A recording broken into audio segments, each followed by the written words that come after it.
You pour your heart into relationships, yet people seem guarded around you, sharing their surface thoughts while keeping their real struggles hidden. Every conversation feels like you're working twice as hard to connect while others effortlessly become the person everyone confides in, trusts with their secrets, and turns to for guidance. I am Dale Carnegie, and I transformed from a painfully shy Missouri farm boy into the man who taught millions how to win friends and influence people. Through decades of studying human nature and teaching thousands of students, I discovered the exact psychological patterns that make someone instantly trustworthy.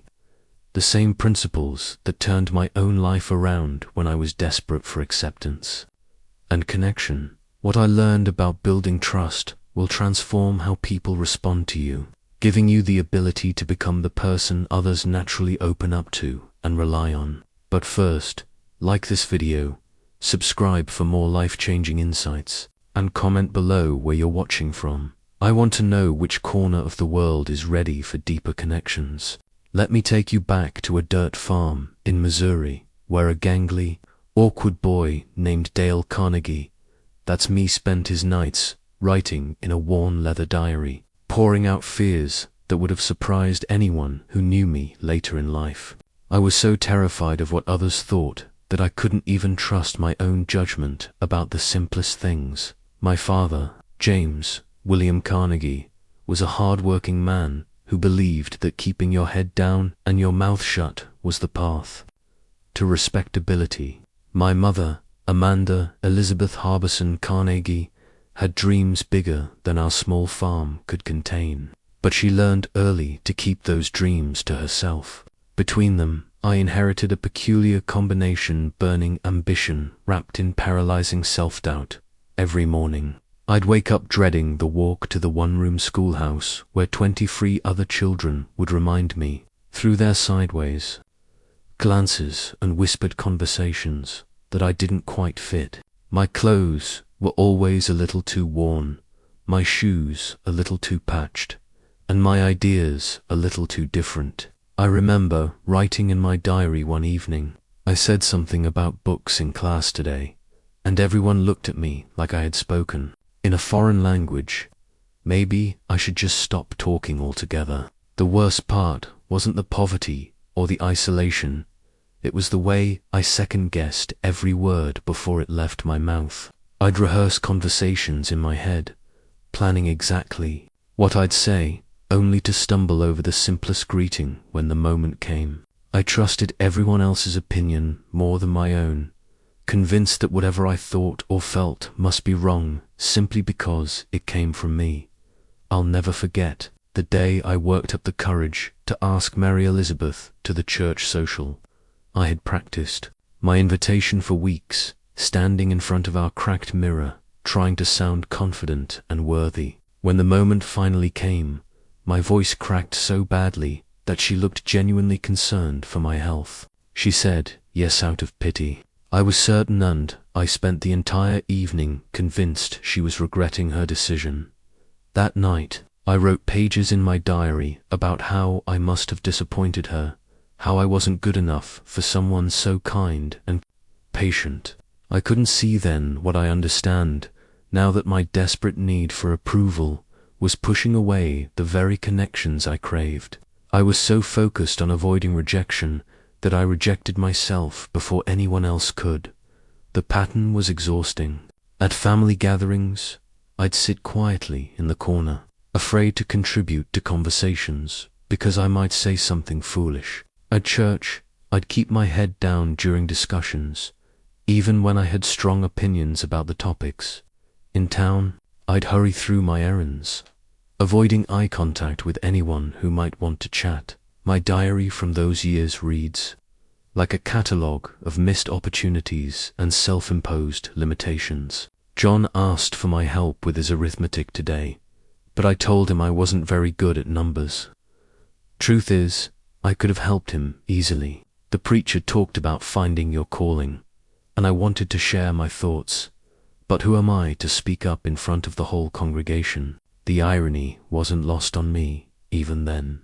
I desperately wanted people to trust me with their thoughts and problems, yet I couldn't trust myself with my own. How could I expect others to confide in someone who had so little confidence in his own worth?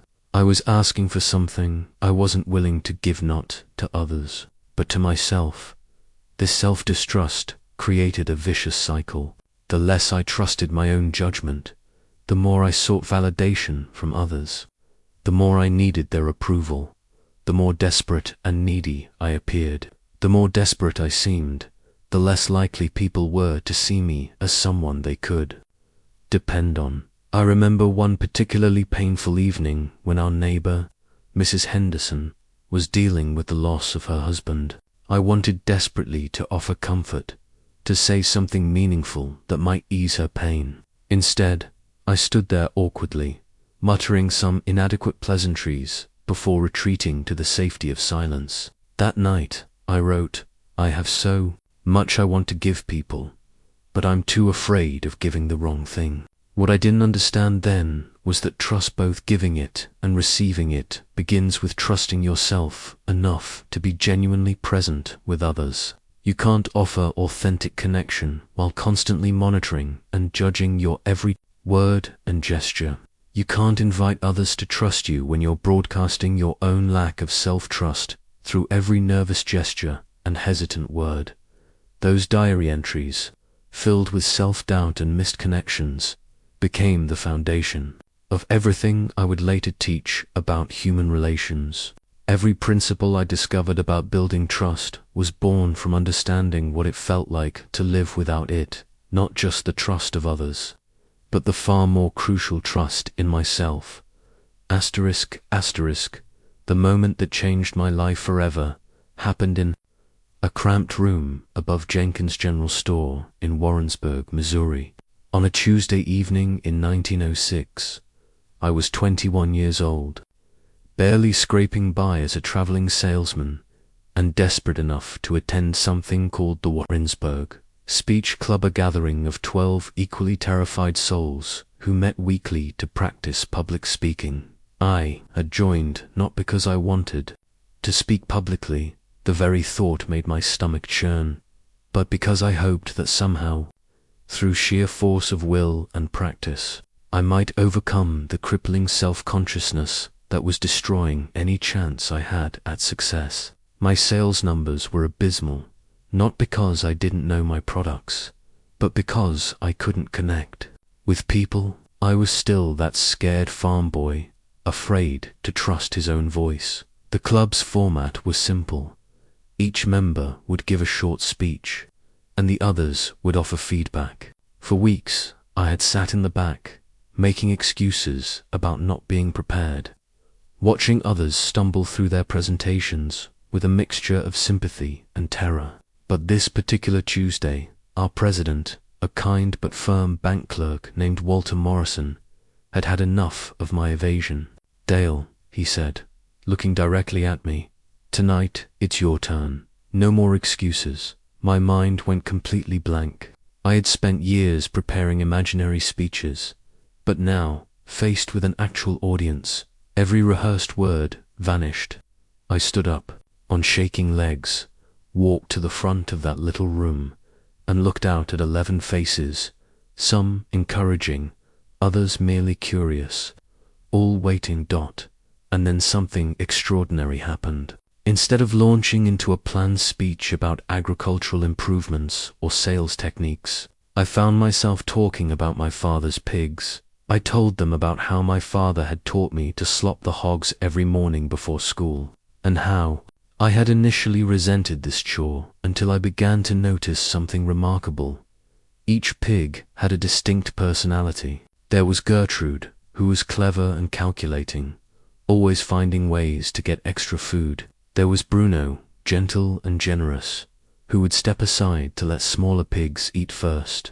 There was Henrietta, nervous and high-strung, who startled at every sound. As I talked about these pigs, something magical happened in that room. People leaned forward, they smiled, they laughed at my descriptions of pig politics and barnyard drama. But more importantly, I forgot to be afraid. I was simply sharing something I cared about, something I knew to be true from my own experience. When I finished, the room was quiet for a moment. Then Walter Morrison started clapping, and the others joined in not polite, obligatory applause, but genuine appreciation. A woman named Sarah Fletcher said, "Dale, that was wonderful.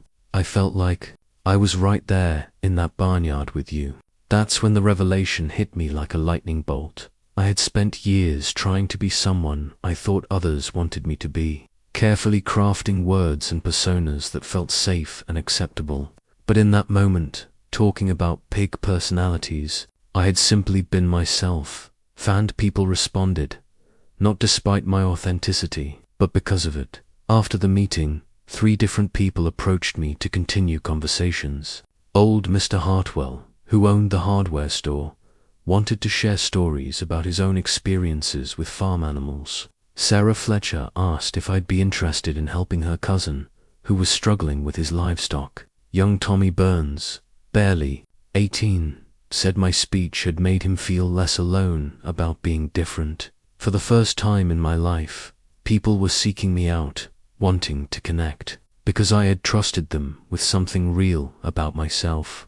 I had shown vulnerability, admitting I once resented pig feeding, sharing embarrassing details about talking to animals, and, instead of rejection, I had found acceptance. I walked home that night with my mind racing. In my diary, I wrote, "Something fundamental has changed. When I stopped trying to impress them and started trying to share with them, everything shifted. They trusted me because I trusted them with the truth about who I am." The pattern became clear in the weeks that followed.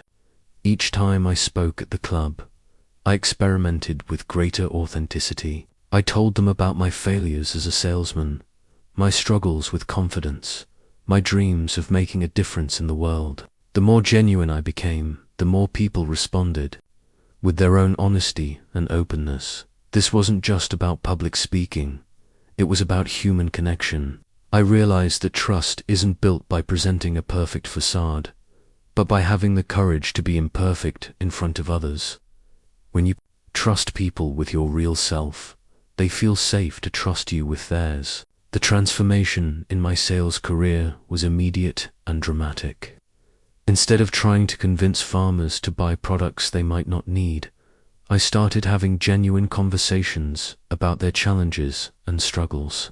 I shared my own farming background, admitted when I didn't know something, and focused on understanding their unique situations. My sales numbers tripled within 6 months, but more importantly, I began building relationships that lasted for years. Customers became friends. Business transactions became meaningful exchanges. I wasn't just selling products anymore, I was connecting with people. The Warrensburg Speech Club became my laboratory for understanding human nature. I watched as members who embraced vulnerability and authenticity quickly became the most trusted and sought-after people in our community. Those who continued hiding behind masks and personas remained isolated. Despite their best efforts to impress, I began to see that trust operates on a simple but profound principle. People trust those who trust them first. When you trust others with your authentic self, your struggles, your passions, your genuine thoughts and feelings, you give them permission to be authentic in return. This mutual authenticity creates the foundation for deep, lasting trust. But the most important discovery was this: you can't give what you don't have. Before I could build trust with others, I had to learn to trust myself, to trust that my thoughts had value, that my experiences mattered, that my authentic self was worthy of acceptance. That revelation in Warrensburg didn't just change how I spoke to groups, it changed how I lived. It taught me that the path to earning trust from others begins with having the courage to trust yourself enough to be genuine.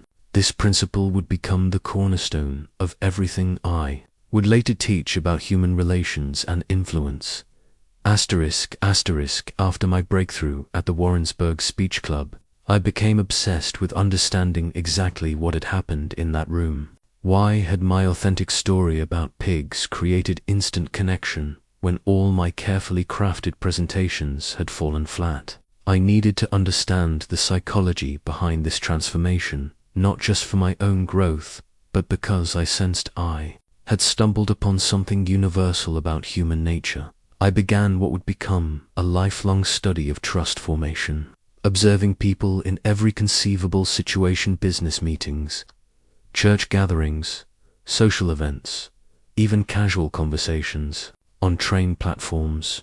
I carried a small notebook everywhere, documenting moments when trust was built or destroyed, noting the exact words, gestures, and attitudes that created connection or distance. What I discovered changed everything I thought I knew about human relationships. Trust, I learned, isn't built gradually over time through accumulated evidence of reliability, though that certainly helps.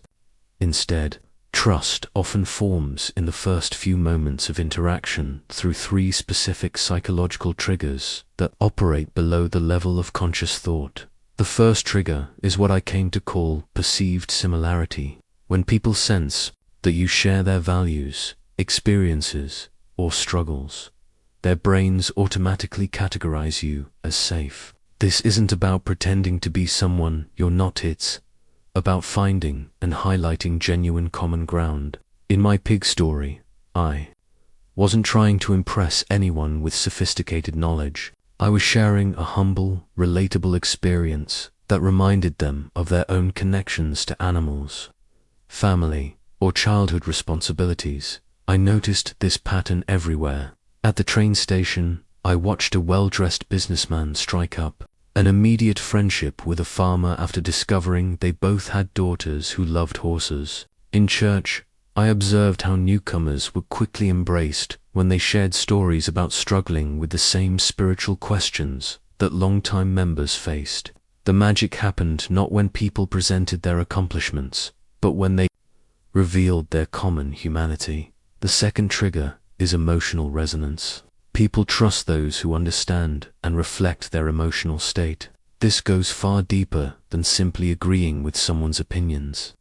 It's about demonstrating that you genuinely comprehend how they feel about their situation.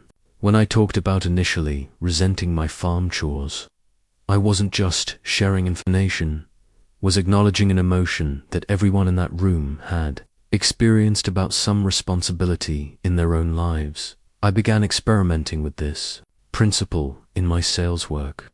Instead of launching into product descriptions, I would listen carefully to farmers' frustrations and reflect back what I heard. It sounds like you're feeling overwhelmed by all the new equipment choices available.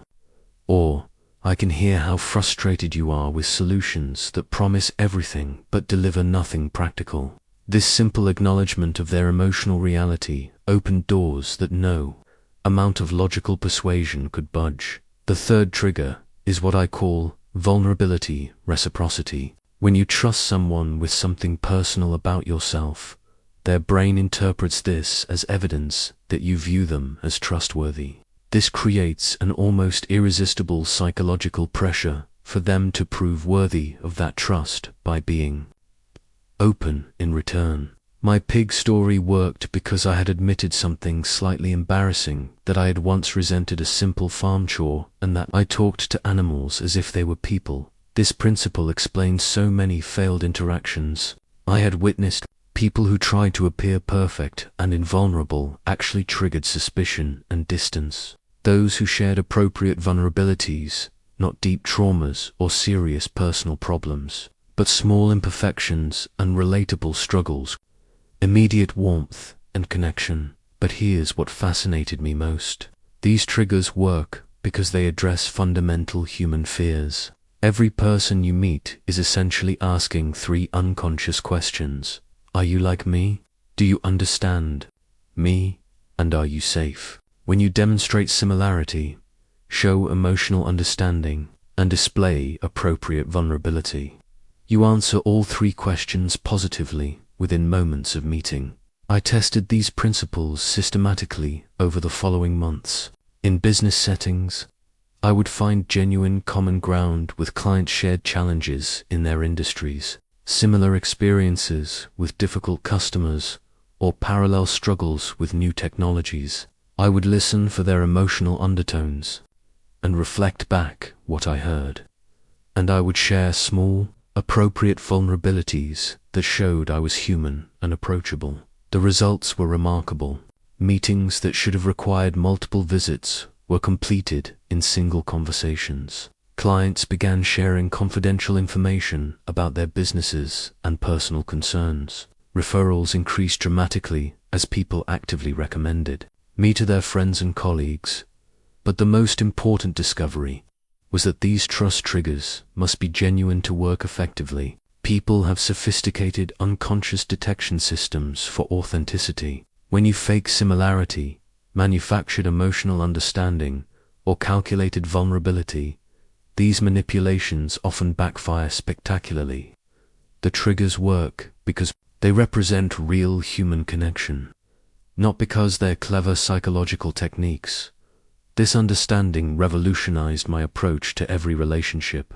I stopped trying to impress people with my knowledge or achievements and started focusing on creating genuine human connection. I looked for real commonalities rather than superficial ones. I listened for emotional truth rather than just factual content, and I shared authentic parts of myself rather than carefully constructed images. The neuroscience behind these triggers, which wouldn't be understood for decades after my discoveries, involves mirror neurons and the brain's rapid threat systems, but I didn't need scientific terminology to see the results. When you activate these 3 triggers authentically, people's entire demeanor changes. Their posture relaxes, their eye contact becomes more direct, and their willingness to share increases dramatically. This became the foundation of everything I would later teach about human relations. Trust is built not through impressive credentials or perfect presentations, but through genuine human connection that addresses our deepest needs for understanding, acceptance, and safety. Asterisk. The most transformative discovery of my entire career came not in a classroom or boardroom, but in my own living room, during a conversation with my neighbor's 8-year-old daughter, Lucy Thompson. I was struggling with a particularly difficult client, a gruff hardware store owner who seemed determined to dislike me when Lucy knocked on my door, selling cookies for her school fundraiser. What happened next taught me the most important principle of human relations I would ever learn. Instead of simply buying cookies and sending her on her way, I found myself genuinely curious about this little entrepreneur. I asked her about her school, her favorite subjects, her plans for the money she was raising. But more importantly, I listened to her answers. Lucy's face lit up as she told me about her dream of becoming a teacher, about her struggles with arithmetic, and about her worry that she wouldn't sell enough cookies to help her school buy new playground equipment. For 20 minutes, I was completely absorbed in her world, asking follow-up questions, not to be polite, but because I genuinely wanted to understand this remarkable young person. When she left, Lucy hugged me and said, "Mr. Carnegie, you're the first grown-up who ever really wanted to know about my dreams." That simple statement hit me like a thunderbolt. I realized that in most of my interactions, I had been so focused on what I wanted to achieve, what impression I wanted to make, or how I could steer the conversation toward my goals, that I had missed the fundamental truth about human nature. People don't care how much you know until they know how much you care about them, their concerns, their dreams, their struggles. Genuine interest in others isn't a technique for building trust. It's the foundation upon which all trust is built. The next day, I applied this revelation to my challenging client. Instead of walking into his hardware store with my usual agenda of product demonstrations and sales pitches, I approached him with sincere curiosity about his business. I asked about his biggest challenges, his most satisfied customers, his concerns about the industry. I listened to his frustrations about suppliers who didn't understand his local market. I inquired about his family, his history in the community, his perspective on changes he'd witnessed over the years. For the first time in our relationship, he relaxed. He began sharing stories about starting his business, about customers who had become friends, about his hopes for his son who might someday take over the store. By the end of our conversation, he wasn't just buying my products, he was inviting me to dinner and asking my advice about his business challenges. This experience taught me that genuine interest operates on multiple levels simultaneously. On the surface, it shows respect for others as valuable individuals worthy of attention and understanding. But at a deeper level, it addresses one of humanity's most profound needs, the need to be seen, understood, and valued for who we are, rather than what we can provide. I began studying people who naturally attracted trust and loyalty, and I discovered a common pattern. They all possessed an almost insatiable curiosity about others. They asked questions not to gather information for their own purposes, but because they found other people genuinely fascinating. They listened not to find openings for their own stories, but to truly understand different perspectives and experiences. But here's what separates genuine interest from mere technique. It requires a fundamental shift in perspective. Instead of entering conversations focused on what you can get, you must genuinely focus on what you can give attention, understanding, validation, care. This isn't about becoming a passive listener who never shares anything about yourself. It's about approaching others with sincere curiosity and respect. I developed what I called the fascination mindset. Every person I met became a mystery to solve, not for manipulation, but for genuine understanding. What shaped their worldview? What brought them joy? What kept them awake at night? What dreams did they carry? What wisdom had they gained from their unique experiences? This mindset transformed every interaction. Casual conversations became opportunities for discovery. Business meetings became exchanges of insights and perspectives. Social gatherings became chances to learn about different ways of seeing the world. People began seeking me out, not because I was entertaining or impressive, but because I made them feel interesting and valued. The practical techniques emerged naturally from this genuine curiosity. I learned to ask open-ended questions that invited storytelling rather than simple yes or no answers. What's been the most rewarding part of building your business? Rather than is business good? I discovered the power of follow-up questions. That showed I was building on what someone had already shared. That must have been challenging. How did you find the courage to take that risk? I mastered the art of reflective listening, restating what I heard in my own words to show I understood both the facts and the feelings behind them. So if I understand correctly, you started the bakery not just to make money, but because you wanted to create a gathering place where your neighbors could connect with each other. But the most important lesson was that genuine interest cannot be faked for long. People have sophisticated unconscious detectors for authenticity. If your curiosity is calculated, if your questions are manipulative, if your attention is partial, others will sense it and respond with suspicion rather than trust. True interest requires genuine care for others as human beings. It demands that you value their experiences, respect their perspectives, and appreciate their uniqueness. When this care is authentic, it creates a magnetic effect that draws people toward you and makes them want to trust you with their thoughts, concerns, and dreams. This principle became the cornerstone of everything I would later teach about influence and human relations. Before you can hope to influence anyone, you must first be genuinely interested in understanding them. Before you can earn trust, you must demonstrate that you value others for who they are, not just for what they can do for you. I learned the true power of remembering names from a humbling encounter with a shoeshine boy named Jimmy outside the Belmont Hotel in Kansas City. I was rushing to an important meeting, barely acknowledging him as I stepped onto his platform, when he looked up and said, "Good morning, Mr. Carnegie. How did that presentation go last week at the Grain Elevator Association?" I stopped dead in my tracks. This young man, who couldn't have been more than 16, had not only remembered my name from a single previous encounter 3 weeks earlier, but had also recalled details about my work that I had mentioned in passing.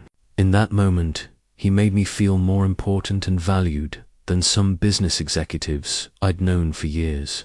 "Jimmy," I said, suddenly giving him my full attention, "you have an remarkable memory." He smiled as he worked on my shoes. "I remember everyone who treats me like a person, Mr. Carnegie.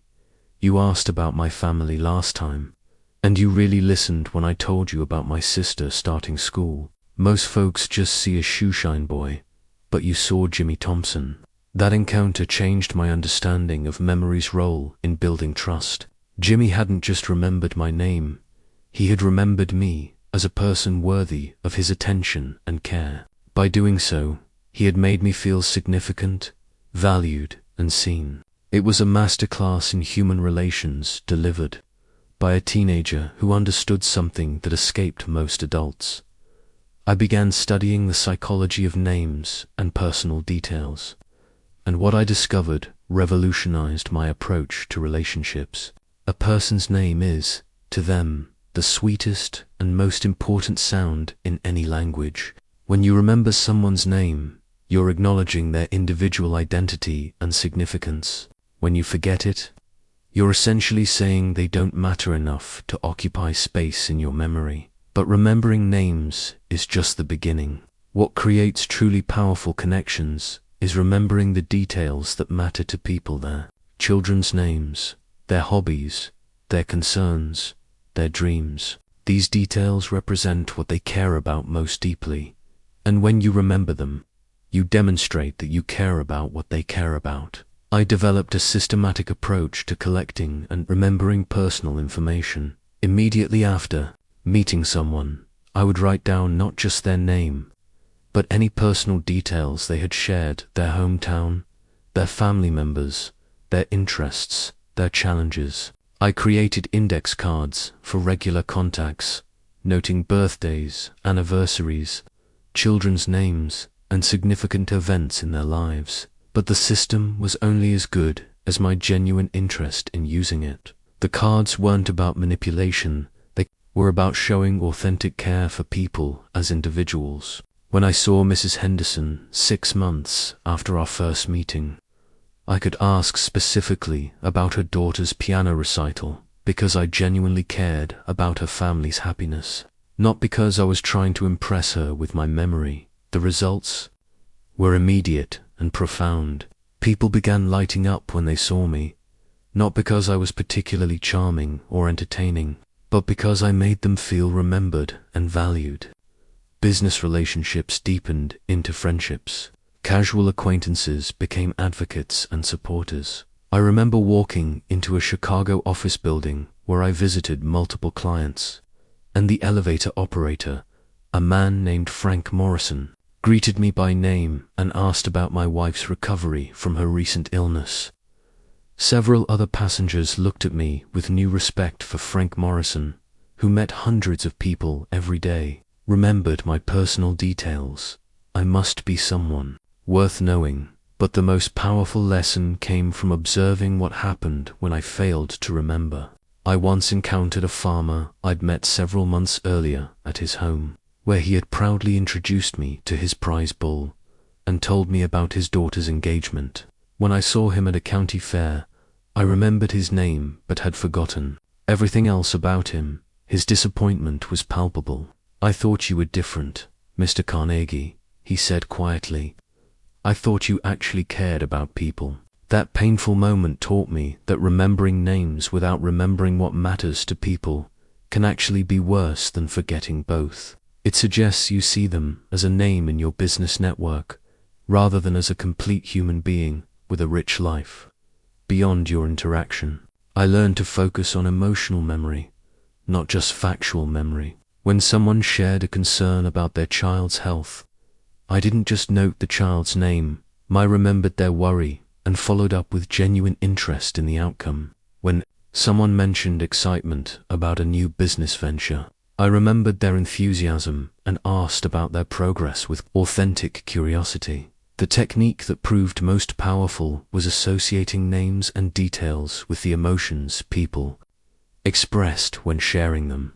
Tom Wilson wasn't just a farmer with 2 sons. He was a proud father whose voice softened with love when he talked about his boys' different personalities. Sarah Jenkins wasn't just a store owner worried about competitions.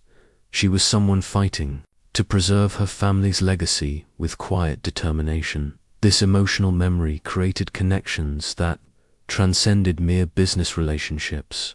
People began trusting me with increasingly personal information because they knew I would remember not just the facts, but the feelings behind them.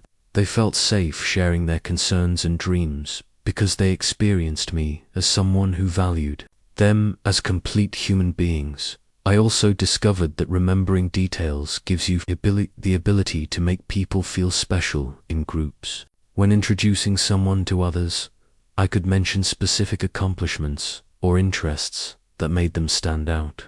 I'd like you to meet Tom Wilson, who raises some of the finest cattle in 3 counties and has 2 sons who are both heading to college next year. The compound effect of remembering names and details is extraordinary. People talk about feeling valued and appreciated, and they associate those positive feelings with you. They become more willing to trust you with sensitive information, more likely to give you the benefit of the doubt in difficult situations, and more eager to help you succeed in your endeavors. But perhaps most importantly, this practice changed me as a person. When you make the effort to remember what matters to others, you become more genuinely interested in their lives and welfare. The technique creates the attitude, and the attitude deepens the technique, creating an upward spiral of authentic care and connection. The most important conversation of my early career happened in absolute silence. I was sitting across from Charles Whitman, a wealthy grain distributor who had a reputation for being impossible to work with. For 3 months, I had been trying to earn his business, and every meeting had been a disaster. He would interrupt my presentations, dismiss my proposals, and generally treat me like an unwelcome interruption to his day. This particular afternoon, I had prepared what I thought was my most compelling pitch yet. But as I sat in his office, watching his fingers drum impatiently on his desk, while he glanced repeatedly at his pocket watch, I made a decision that changed everything. I closed my portfolio, leaned back in my chair, and simply asked, "Mr. Whitman, what's really troubling you about your business these days?" What happened next taught me more about human nature than all my sales training combined. For the next 45 minutes, I barely spoke a word. Charles Whitman talked freely, perhaps for the first time in months. He told me about suppliers who were becoming unreliable, about competitors who were undercutting his prices with inferior products, about his frustration with young buyers who didn't understand quality. He spoke about his fear that the industry was changing faster than he could adapt, and his worry that the business he'd spent 30 years building might not survive another decade. I didn't interrupt with solutions. I didn't offer advice. I didn't even nod sympathetically in the conventional sense. Instead, I gave him something far more valuable and rare, my complete, undivided attention. I listened not just to his words, but to the emotions beneath them. I heard not just his business concerns, but his deeper fears about relevance, legacy, and loss of control. When he finally finished, there was a long pause. Then he looked at me with something I'd never seen in his eyes before: gratitude. "You know, Carnegie," he said, "you're the first person who's ever really listened to me talk about these things. My wife tries, but she doesn't understand business. My employees hear only what affects their jobs. But you actually heard me." In that moment, I understood the profound difference between hearing and listening. Hearing is passive. It simply receiving sound waves and processing them for basic comprehension. Listening is active. It's fully engaging with another person's thoughts, feelings, and experiences with the intention of truly understanding their perspective. Charles Whitman became not just a client, but one of my most trusted advisors and closest friends. He often said that our business relationship began the day I stopped trying to sell him something and started trying to understand him instead. This experience led me to study what I came to call the art of active listening. I observed master listeners in action and discovered that they all shared certain characteristics. They gave their complete physical presence, no fidgeting, no glancing around the room, no checking timepieces. Their body language communicated total attention and engagement. But more importantly, they listened with their hearts as well as their minds. They heard the emotions behind the words, the fears beneath the frustrations, the hopes embedded in the complaints. They understood that when people talk about their problems, they're rarely just seeking information or advice. They're seeking understanding, validation, and connection. I developed specific techniques for active listening that transformed my relationships. I learned to ask clarifying questions that showed I was following their thoughts. When you say the industry is changing too fast, what specific changes worry you most? I mastered the art of reflective listening, restating what I heard in my own words to confirm understanding. It sounds like you're feeling caught between maintaining the quality standards that built your reputation and adapting to new market pressures. I discovered the power of listening for what wasn't being said. Often, the most important information came in the pauses, the hesitations, the topics someone avoided or returned to repeatedly. Charles Whitman's real fear wasn't about business changes, it was about becoming irrelevant, about watching his life's work lose its meaning in a rapidly evolving world. I learned to listen with my eyes as well as my ears, watching for facial expressions and body language that might contradict or amplify spoken words. When someone said they were fine with a proposed change while their shoulders tensed and their voice tightened, I heard the real message beneath the polite words. Perhaps most importantly, I learned to listen without judgment or immediate response. The moment you start formulating your reply while someone is still speaking, you stop truly listening. The moment you begin judging their perspective or preparing your counterargument, you lose the opportunity for genuine understanding. The trust-building power of active listening is extraordinary. When people feel truly heard and understood, they naturally want to reciprocate by listening to you with equal attention. They become more open to your ideas because they feel you've honored their thoughts. They trust you with increasingly sensitive information because they've experienced you as someone who handles their words with care and respect. I noticed that after being truly listened to, people often said things like, "I feel so much better having talked this through," or "You've helped me clarify my own thinking." But I hadn't given advice or solved their problems. I had simply provided the gift of complete attention and understanding. Active listening also revealed patterns and insights that surface-level conversations miss. When you listen deeply to multiple people facing similar challenges, you begin to understand the underlying human needs and fears that drive behavior. This understanding made me far more effective in my work because I could address not just the presenting problems, but the deeper concerns that created them. The most profound lesson was that active listening is an act of love and respect. When you give someone your complete attention, you're saying your thoughts and feelings matter. Your experience has value. You are worthy of being heard and understood. In a world where most people feel rushed, dismissed, or misunderstood, this gift creates powerful bonds of trust and loyalty. But true active listening requires genuine humility and curiosity. You must be willing to discover that your assumptions about someone might be wrong, that their perspective might teach you something valuable, that their experience might be more complex and nuanced than you initially understood.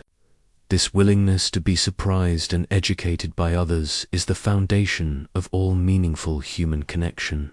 Asterisk, asterisk, the most powerful words I ever spoke in business were these: "I was completely wrong, and I owe you an apology." I said them to Margaret Sullivan, a restaurant owner in St. Louis, after I had given her advice about menu pricing that nearly bankrupted her business. Standing in her empty dining room 6 months later, watching her count the day's meager receipts, I faced a choice that would define my character and my career. I could have made excuses.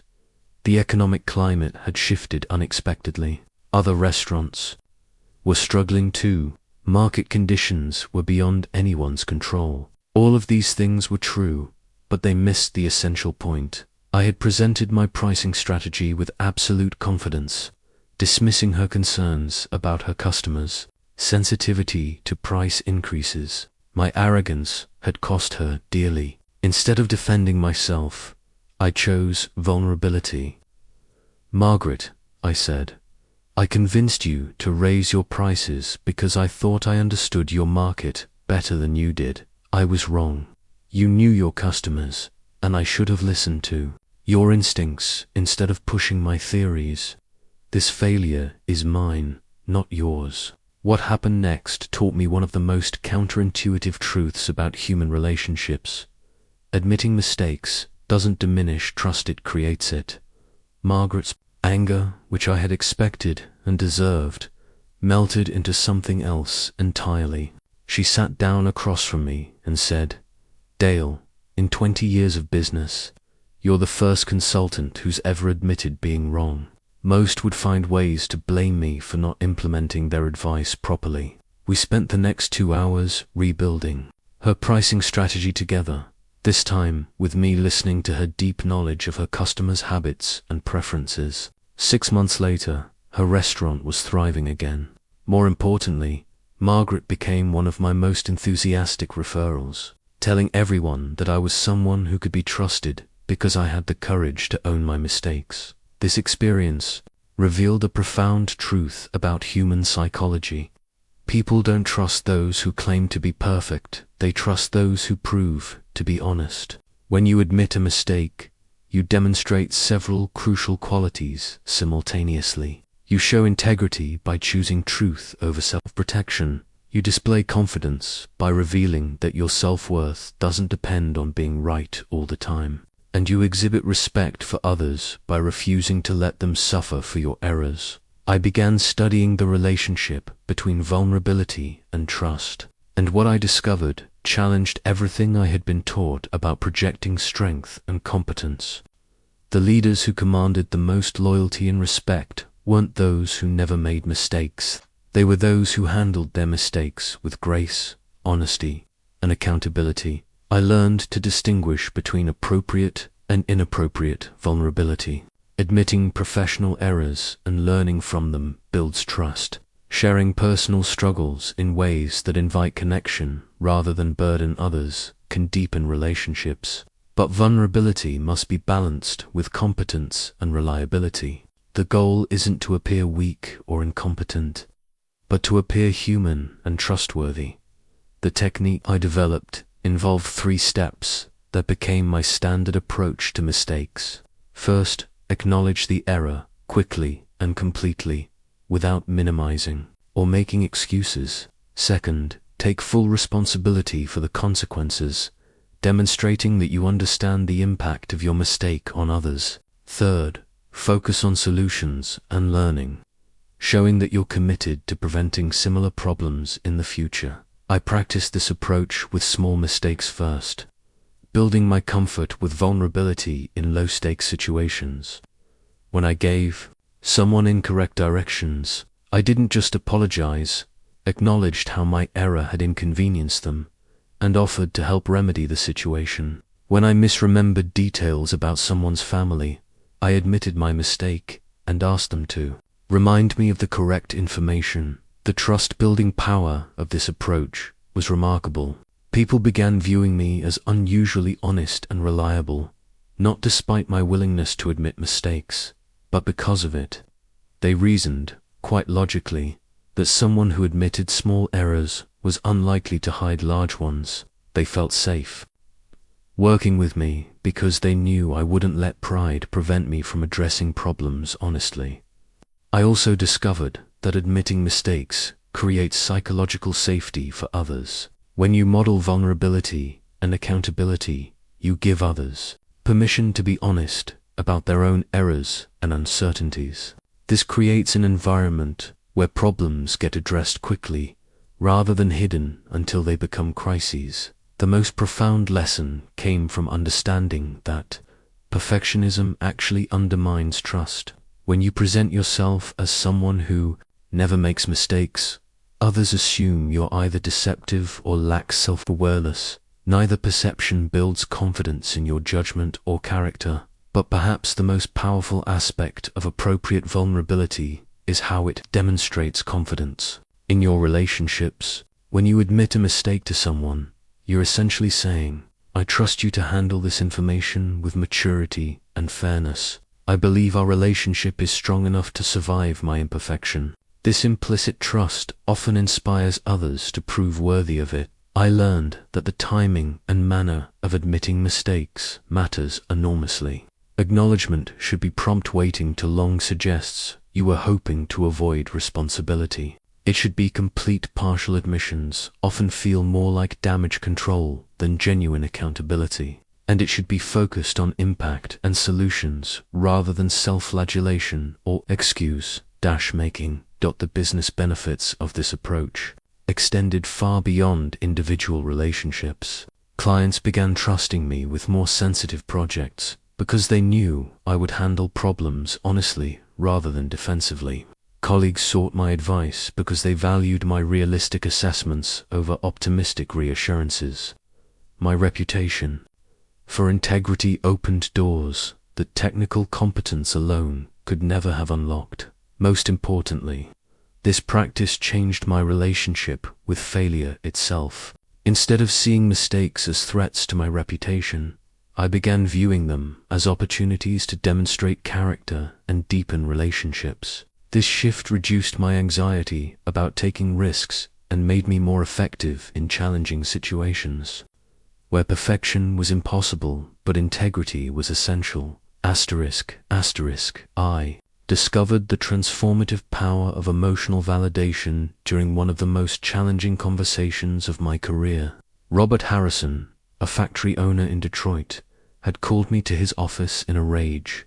One of my recommendations had led to a production delay that cost him thousands of dollars and damaged relationships with key customers.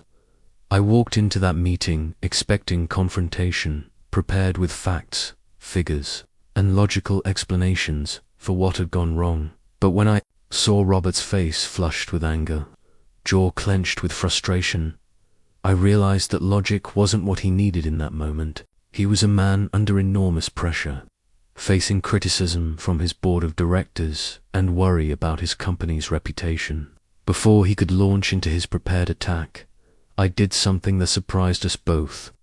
"Robert," I said quietly, "you have every right to be furious. What happened was unacceptable, and I can see how much stress this has caused you. You trusted me with something important, and I let you down." The change in his demeanor was immediate and dramatic. His shoulders dropped, his breathing slowed, and the defensive anger in his eyes softened into something more vulnerable. "Dale," he said, "I've been dreading this conversation all week. I was prepared to fire you and demand compensation. But you, you actually understand what this has done to me." What followed was one of the most productive problem-solving sessions of my career. Instead of defending positions and assigning blame, we worked together to understand what had gone wrong and how to prevent similar problems in the future. Robert didn't just continue our business relationship, became one of my most trusted advisors and strongest advocates. That experience taught me that before people can think clearly, they need to feel understood. Emotional validation doesn't mean agreeing with someone's perspective or accepting blame you don't deserve. It means acknowledging their emotional reality and demonstrating that you understand how they feel about their situation. I began studying the psychology of emotions and discovered that feelings, unlike opinions, are neither right nor wrong, they simply are. When someone is angry, afraid, frustrated, or excited, they're experiencing a genuine emotional response to their circumstances. Dismissing or minimizing these emotions, even unintentionally, creates distance and mistrust. Acknowledging and validating them creates connection and opens the door to meaningful dialogue. I learned to listen for the emotions beneath people's words and to reflect back what I heard. When a client complained about unreliable suppliers, I might say, "That sounds incredibly frustrating. You're trying to serve your customers well, but you're being let down by people you depend on." When someone expressed excitement about a new opportunity, I would acknowledge their enthusiasm. "I can hear how excited you are about this possibility. It must feel wonderful to see new potential after working so hard." The key insight was that validation must come before problem solving. When people feel misunderstood or dismissed, they become defensive and closed to new ideas. But when they feel heard and acknowledged, they naturally become more open to collaboration and creative solutions. I developed what I called the validation before solution approach. Instead of rushing to fix problems or offer advice, I would first ensure that people felt understood. "It sounds like you're feeling overwhelmed by all these competing priorities," I might say, or "I can see how disappointed you are that this didn't work out as planned." This technique proved especially powerful in difficult conversations. When someone was angry about a business decision, I learned to validate their anger before explaining the reasoning behind the choice. When someone was worried about changes in their industry, I acknowledged their concerns before discussing adaptation strategies. But validation required genuine empathy, not just technique. I had to truly try to understand how others felt about their situations, even when their emotional responses seemed disproportionate or unreasonable to me. I learned that what matters isn't whether their feelings make sense to you, but whether you can acknowledge that their feelings make sense to them, given their perspective and experience. I also discovered that different people express emotions in different ways. Some are openly expressive, making their feelings easy to recognize and validate. Others are more reserved, communicating emotions through subtle changes in tone, posture, or word choice. Learning to read these varied emotional languages became essential to building trust with diverse personalities. The trust-building power of emotional validation is extraordinary. When people feel that you truly understand their emotional experience, they begin to see you as someone who gets them.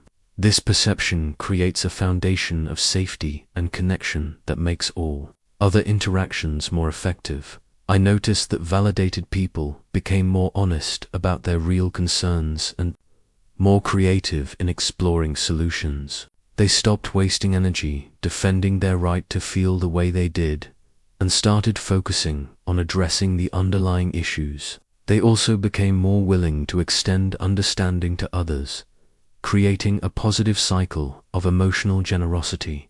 The practice also revealed the difference between validation and agreement. You can acknowledge someone's anger without agreeing that their anger is justified. You can understand someone's fear without believing their fears are rational. Validation is about recognizing emotional reality, not necessarily endorsing emotional conclusions. Perhaps most importantly, I learned that emotional validation often accomplishes what logical argument cannot. When people feel understood at an emotional level, they become more receptive to new information and different perspectives. They're more willing to consider that their initial reactions might be incomplete, or that there might be solutions they hadn't considered. This principle transformed my approach to every difficult conversation. Instead of meeting emotion with logic, I learned to meet emotion with understanding. Instead of dismissing feelings as obstacles to rational discussion, I began treating them as important information about people's needs and concerns. This shift didn't just make me more effective in business, it made me a better friend, husband, and human being. Asterisk. The lesson that taught me the true meaning of consistency came through a painful loss of trust that took me 2 years to rebuild. Harold Mitchell was a grain elevator operator in Nebraska who had become not just a client, but a friend. Over 18 months, I had helped him modernize his operations, and our relationship had grown into something I valued beyond its business benefits. Then came the week that nearly destroyed everything. I had promised Harold I would attend his daughter's wedding on Saturday, knowing how much it meant to him to have me there. I had also committed to delivering a crucial proposal to another client by Friday afternoon. When unexpected complications arose with the proposal, I faced a choice that revealed my character, found it wanting. I chose the business deadline over the personal commitment. I sent Harold a telegram Friday evening explaining that urgent business matters would prevent me from attending his daughter's wedding. I told myself it was the responsible choice, that Harold would understand the pressures of business, that there would be other opportunities to show my friendship. I was wrong. When I saw Harold 3 weeks later, his greeting was polite but cold. The warmth that had characterized our relationship was gone, replaced by professional courtesy that felt like a slap in the face. Finally, I asked him directly what had changed between us. "Dale," he said, looking me straight in the eye, "for 1.5 years, you've told me that relationships matter more than transactions, that people come before profits. I believed you because your actions matched your words. But when it came down to a choice between money and friendship, you showed me what you really value. I can still do business with you, but I can't trust you the way I did before." Those words cut deeper than any business loss could have. Harold was right. I had preached the importance of personal relationships while abandoning a personal commitment for business gain. The inconsistency between my stated values and my actual behavior had destroyed something precious that I had spent months building. That painful lesson taught me that consistency is the bedrock upon which all trust is built. People don't just evaluate your individual actions, they look for patterns in your behavior that reveal your true character and priorities. When your actions consistently align with your words and values, trust grows steadily over time. But when inconsistencies appear, especially in moments of pressure or choice, trust can be destroyed instantly. I began studying the relationship between consistency and trust, and I discovered that people unconsciously keep mental ledgers of our behavior. They note when we arrive on time versus when we're late, when we keep promises versus when we break them, when we treat people well versus when we're dismissive or rude. These observations accumulate into an overall assessment of our reliability and character, but consistency operates on multiple levels simultaneously. There's consistency between words and actions, doing what you say you'll do. There's consistency across different relationships, treating people fairly regardless of their status or what they can do for you. And there's consistency over time, maintaining your standards and values even when circumstances change or pressures mount. I learned that small inconsistencies can be more damaging than large ones, because they suggest carelessness rather than crisis.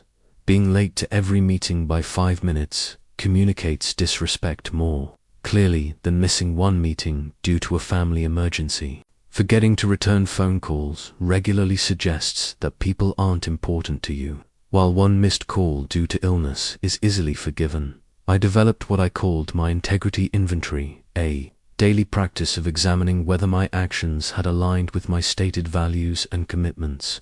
Each evening, I would review the day's interactions and honestly assess whether I had been the person I claimed to be. Had I listened as carefully as I encouraged others to listen? Had one shown the genuine interest I advocated? Had I treated everyone with the respect I said they deserved? This self-examination revealed patterns I hadn't noticed. I discovered that I was consistently more patient and attentive with potential clients than with existing ones, suggesting that my care was conditional rather than genuine.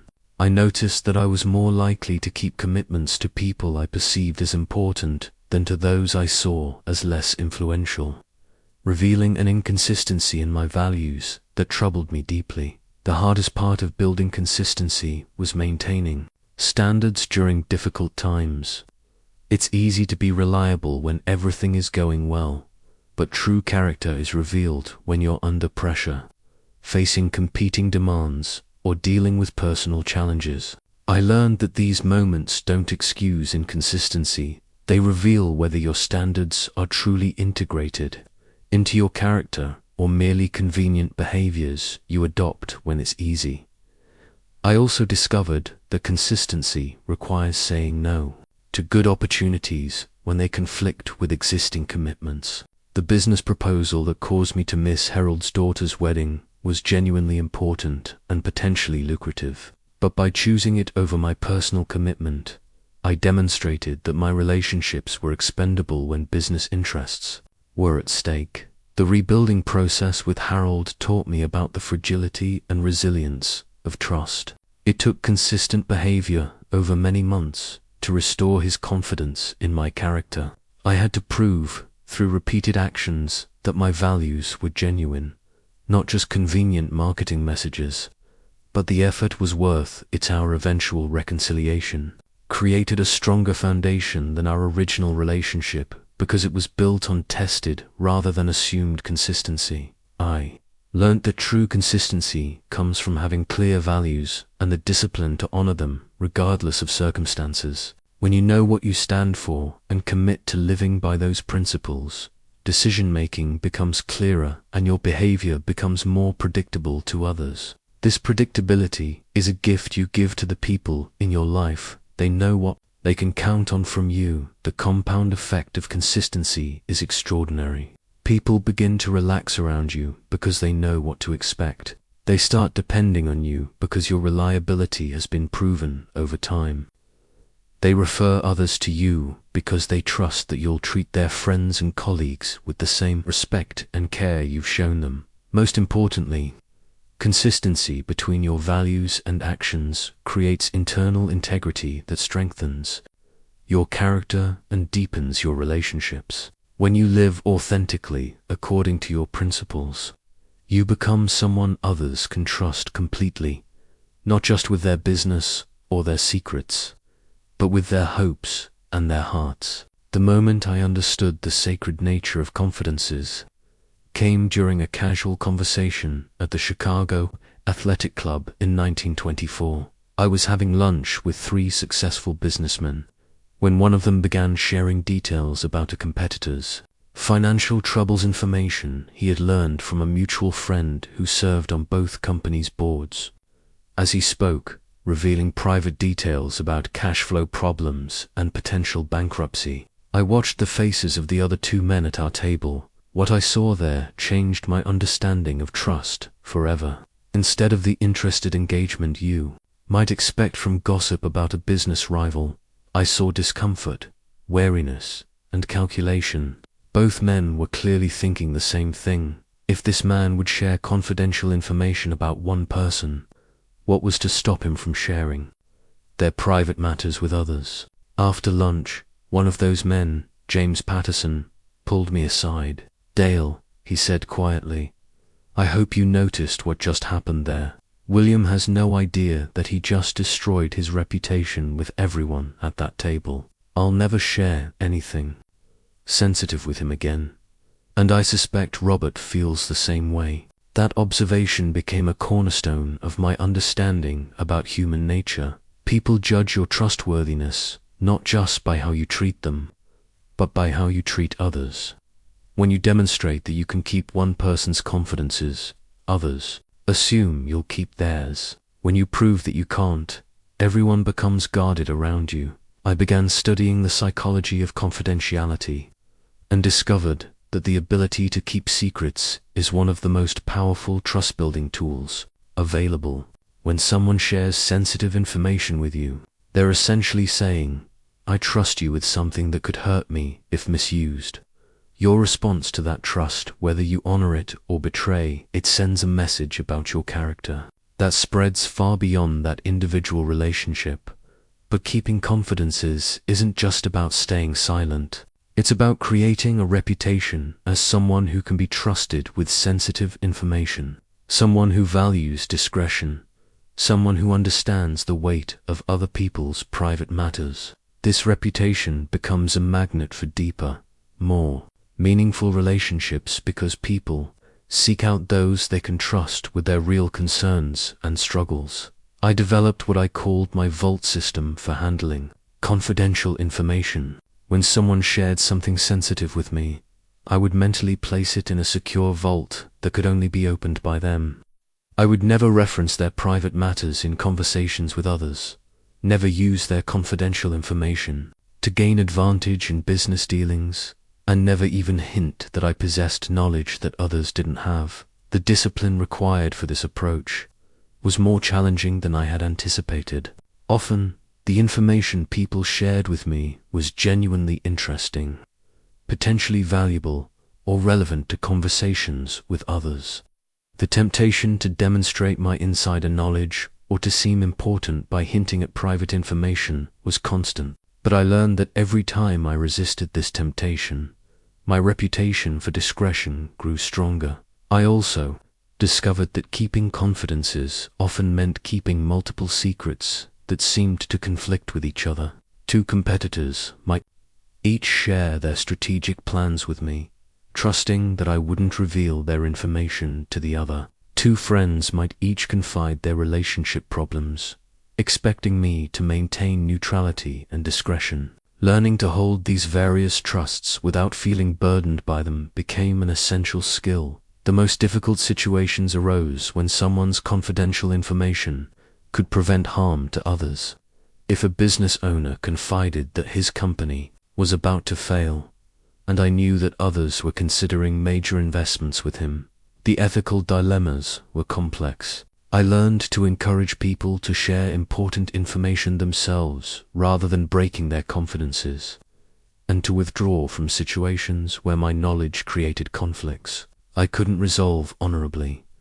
But the trust-building power of confidentiality extended beyond just keeping secrets. People began to see me as someone who respected boundaries, who understood the difference between public and private information, who could be trusted to handle sensitive matters with appropriate care. This perception made them more willing to share their real concerns, their genuine fears, and their authentic dreams. I noticed that when people felt safe sharing confidential information with me, they also became more honest about less sensitive matters. They stopped filtering their thoughts through multiple layers of propriety and began speaking more directly about their real opinions and feelings. This honesty created deeper, more authentic relationships that served both of us better than superficial politeness ever could.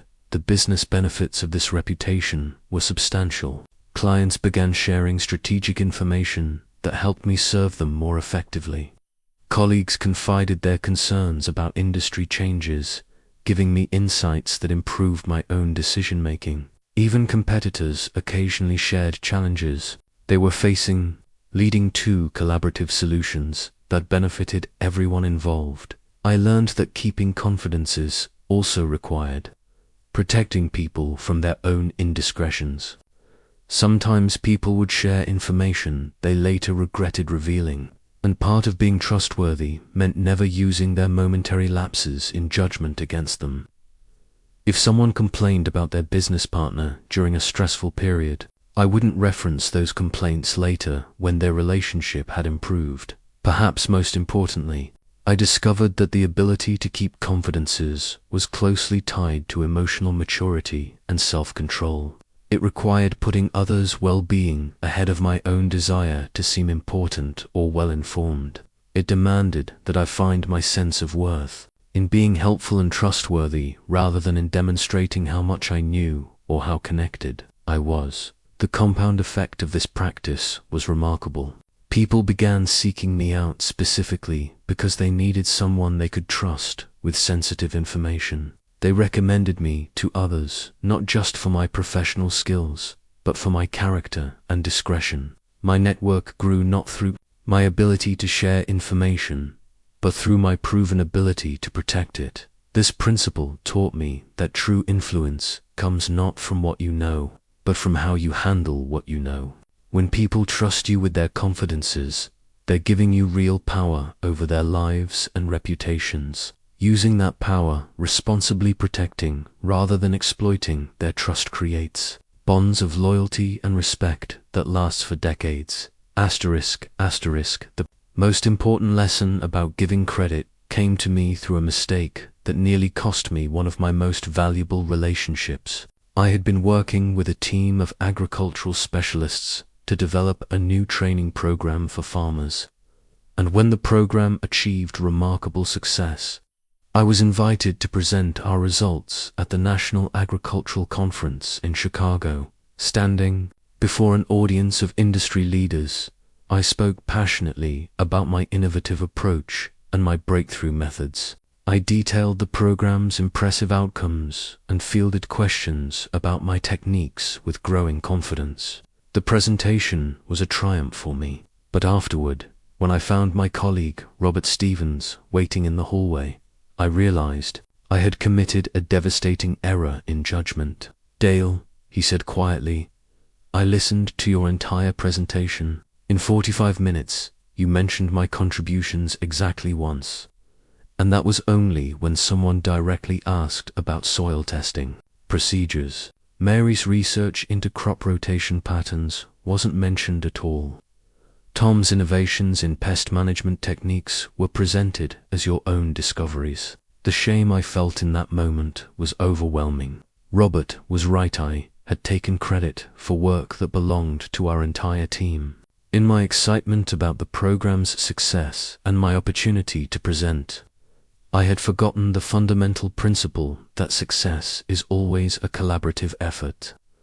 Worse, I had violated the trust of people who had shared their knowledge and expertise with me freely. That painful experience taught me one of the most counterintuitive truths about building trust and influence. The more credit you give away, the more you actually receive. When you consistently acknowledge others' contributions and share recognition for successes, you become someone that talented people want to work with and support. I immediately wrote letters to Robert, Mary, and Tom, acknowledging my error and crediting them publicly for their essential contributions to the program. I also wrote to the conference organizers, asking them to include proper attribution in their published proceedings. But the damage to my relationships took months to repair, and I nearly lost the collaboration of 3 exceptionally talented individuals. From that experience, I developed what became my standard practice.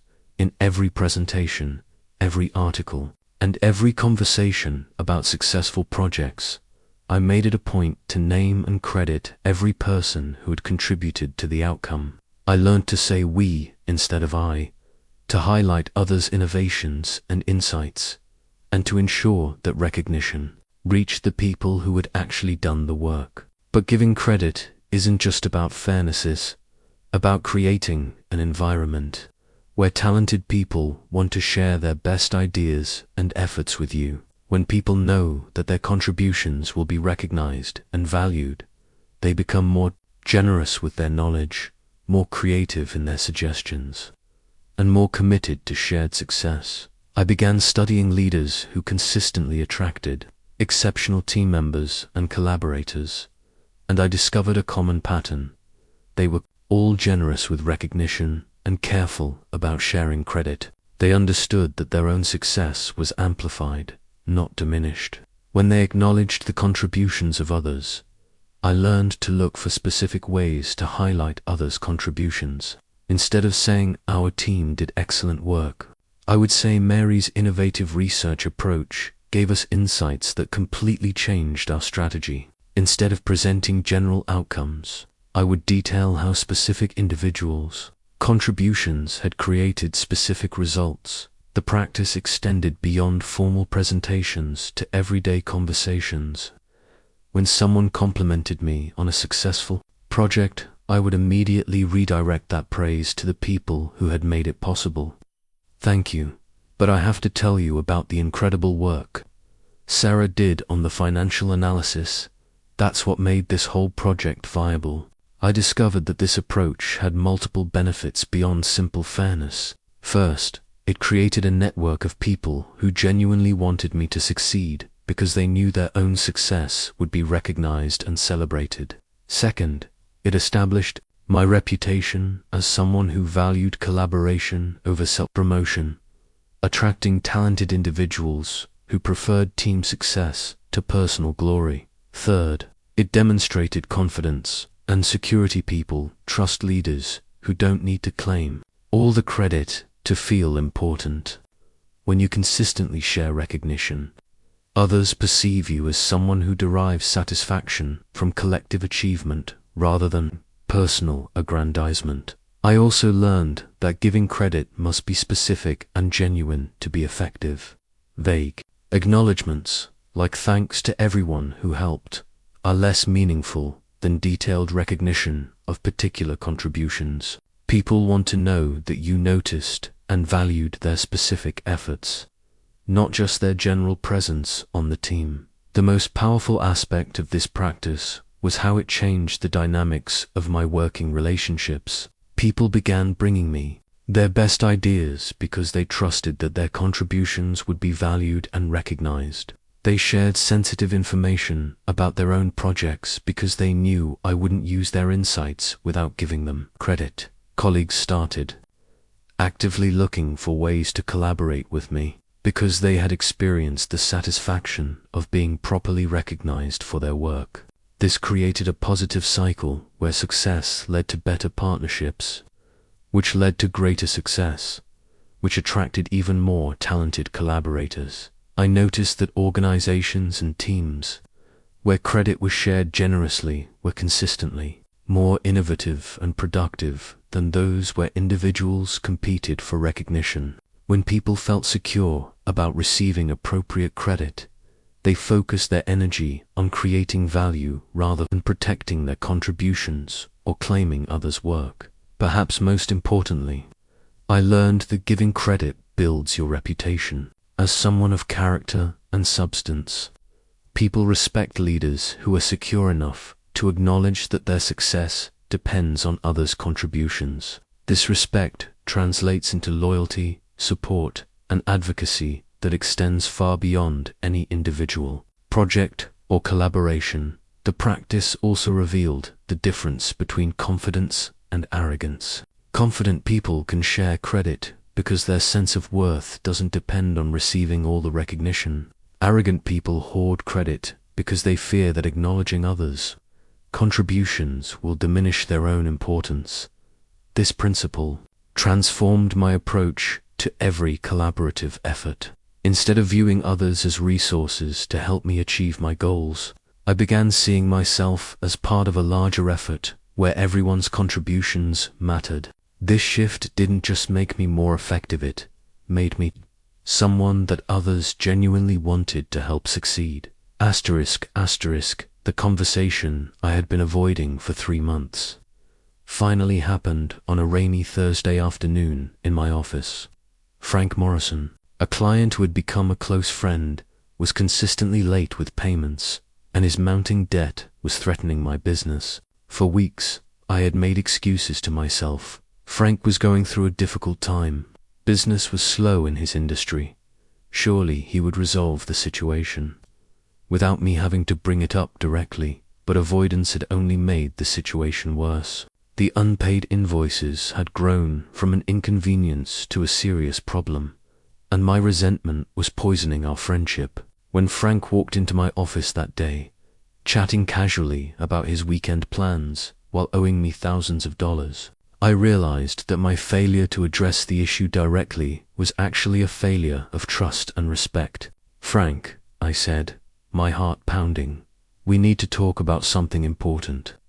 I've been avoiding this conversation, but that's not fair to either of us. Your account is seriously past due, and I need to understand what's happening and how we can resolve this together. The discomfort in the room was palpable. Frank's face flushed, and I could see him wrestling between defensiveness and embarrassment. But then something remarkable happened. Instead of the anger or excuses I had feared, Frank looked relieved. "Dale," he said, "I've been dreading that you would bring this up, but I'm also grateful that you finally did. I've been struggling financially, and I was too embarrassed to tell you. I kept hoping I could catch up without having to admit how bad things had gotten, but pretending everything was fine was killing me." That conversation, as difficult as it was, saved both our business relationship and our friendship. We worked out a payment plan that addressed my needs while acknowledging Frank's constraints. More importantly, we established a new level of honesty and trust that made our relationship stronger than it had ever been. This experience taught me that avoiding difficult conversations doesn't preserve relationships, destroys them. When problems exist but aren't addressed directly, they fester beneath the surface, creating resentment, misunderstanding, and distance. The courage to have difficult conversations, when approached with care and respect, actually builds trust rather than threatening it. I began studying the psychology of difficult conversations and discovered that most people avoid them for the same reasons I had. We fear conflict, worry about damaging relationships, and hope that problems will resolve themselves without direct intervention. But this avoidance often creates exactly the outcomes we're trying to prevent. I learned that difficult conversations require careful preparation and intentional approach. The goal isn't to win an argument or prove a point, but to address a problem while preserving the relationship. This requires focusing on specific behaviors and their impact rather than making judgments about character or motivation. I developed a framework that made these conversations more effective and less threatening. First, I would choose an appropriate time and setting where both parties could speak freely without interruption or public embarrassment. Second, I would begin by acknowledging the relationship's value and my desire to preserve it. Third, I would describe the specific situation and its impact on me without making accusations about the other person's intentions. The language I used became crucial. Instead of saying, "You always pay late," I would say the last 3 invoices have been paid 30 to 60 days after the due date, and this is creating cash flow challenges for my business. Instead of "You don't respect our agreements," I would say, "When deadlines aren't met, it affects my ability to serve other clients effectively." I also learned to listen for the underlying concerns and challenges that might be driving the problematic behavior. Often, people weren't intentionally creating problems. They were struggling with their own difficulties and hadn't found a way to communicate their situation effectively. By approaching these conversations with curiosity rather than accusation, I often discovered solutions that addressed everyone's needs. The trust-building power of these conversations was remarkable. When I demonstrated the courage to address problems directly while maintaining respect for the other person, they typically responded with greater honesty and appreciation. They realized that I cared enough about our relationship to work through difficulties rather than simply ending the partnership. I noticed that people began bringing their own concerns to me more readily after experiencing my approach to difficult conversations. They learned that I could handle challenging topics without becoming defensive or punitive, and they felt safer raising their own issues before they became serious problems. The practice also revealed that many difficult conversations become easier when approached with genuine care for the relationship. When people sense that your motivation is to solve problems rather than assign blame, they're more likely to engage constructively rather than defensively. I learned to distinguish between conversations that were difficult because they addressed sensitive topics and those that were difficult because they involved fundamental incompatibilities. Some problems could be resolved through honest dialogue and mutual adjustment. Others revealed that the relationship wasn't sustainable in its current form. But even these conversations could be handled with respect and dignity. Perhaps most importantly, I discovered that having difficult conversations actually prevented many problems from escalating into relationship-ending crises. By addressing issues early and directly, I could often resolve them before they created lasting damage or resentment. The compound effect of this practice was extraordinary.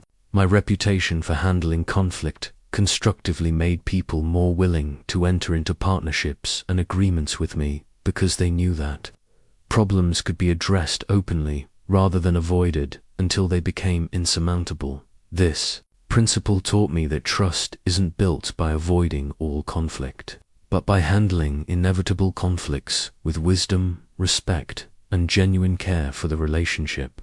When people know that you'll address problems directly but fairly, they feel safer in their relationships with you because they trust that issues won't be allowed to fester in silence. ****, I discovered the profound power of nonverbal communication. During a sales call that should have been routine but became one of my most educational failures, I was meeting with Patricia Williams, the owner of a successful bakery in Milwaukee, to discuss modernizing her ordering systems. My presentation was well prepared.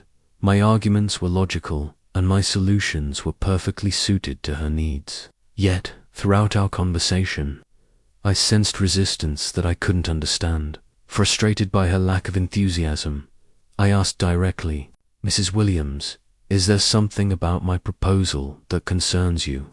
Her answer changed my understanding of human communication forever. "Mr. Carnegie," she said, "your words sound convincing, but everything else about you suggests you'd rather be somewhere else. You've checked your watch 3 times, you keep glancing toward the door, and you're sitting on the edge of your chair, like you're ready to escape. Why should I trust you with something important to my business when you can't even give me your full attention for 30 minutes? I was stunned. She was absolutely right. Had been unconsciously communicating disinterest and impatience through my body language, while my words said the opposite. I had another appointment that afternoon that I was worried about making on time, and my anxiety was broadcasting itself through subtle physical signals that undermined everything I was trying to accomplish verbally. That painful lesson taught me that trust is built or destroyed as much through nonverbal communication as through words. People constantly read our body language, facial expressions, tone of voice, and physical presence for clues about our true intentions and character. When these nonverbal signals contradict our spoken messages, people believe the body language every time. I began studying the relationship between physical presence and trust, and what I discovered was fascinating. Humans have evolved sophisticated systems for reading nonverbal cues as indicators of safety, threat, sincerity, and deception. These systems operate largely below conscious awareness, but they powerfully influence how people feel about us and whether they're willing to trust us. I learned that trustworthy body language begins with genuine attention and presence. When you're fully engaged with someone, your body naturally communicates that engagement through direct eye contact, open posture, and relaxed attention. When you're distracted, anxious, or eager to be elsewhere, those feelings leak out through dozens of small physical signals. I developed what I called presence practices that helped align my physical communication with my verbal messages. Before entering any important conversation, I would take a moment to mentally transition from whatever I had been doing to complete focus on the person I was about to meet. I would consciously relax my shoulders, breathe deeply, and remind myself that this conversation deserved my full attention. Eye contact became one of my most important tools. I learned that direct, comfortable eye contact communicates confidence, sincerity, and respect. But I also discovered that too much eye contact could feel aggressive or intimidating, while too little suggested discomfort or dishonesty. The key was natural, appropriate eye contact that matched the rhythm and intimacy of the conversation. My posture and positioning also sent important trust signals. I learned to sit or stand with an open, relaxed stance that suggested I was comfortable and had nothing to hide. Crossed arms, defensive positioning, or physical barriers between myself and others created subtle feelings of distance and guardedness. I paid attention to the pace and tone of my speech, discovering that rushing through conversations or speaking in a tense, high voice suggested anxiety or impatience. Slowing down, speaking clearly, and modulating my voice to match the importance and intimacy of the topic helped create an atmosphere of calm attention. I also learned to read others' nonverbal signals more accurately. When someone's words said they were interested but their body language suggested discomfort, I would address the disconnect directly. I sense you might have some concerns about this approach. What questions can I answer for you? This attention to their nonverbal communication often revealed important information that wouldn't have emerged otherwise. The mirroring principle became particularly valuable. I discovered that subtly matching someone's energy level, speaking pace, and physical openness helped create a sense of connection and rapport. But this had to be genuine and subtle. Obvious mimicking felt manipulative and created the opposite of trust. I learned that consistency between verbal and nonverbal messages was crucial for building trust. When my words, tone, facial expressions, and body language all conveyed the same message, people felt they were getting an authentic, integrated communication. When these elements contradicted each other, people sensed something was off, even if they couldn't articulate what bothered them. Personal space and physical respect also played important roles in trust building. I learned to be sensitive to others, comfort with proximity and touch, adjusting my physical presence to match their preferences rather than my own habits. Some people felt more comfortable with closer, more informal interactions, while others preferred greater physical distance and formality. The compound effect of improved nonverbal communication was remarkable. People began describing me as someone who made them feel comfortable and heard. They said I seemed genuinely interested in them and trustworthy in my intentions. These perceptions led to deeper conversations, stronger relationships, and greater willingness to share sensitive information.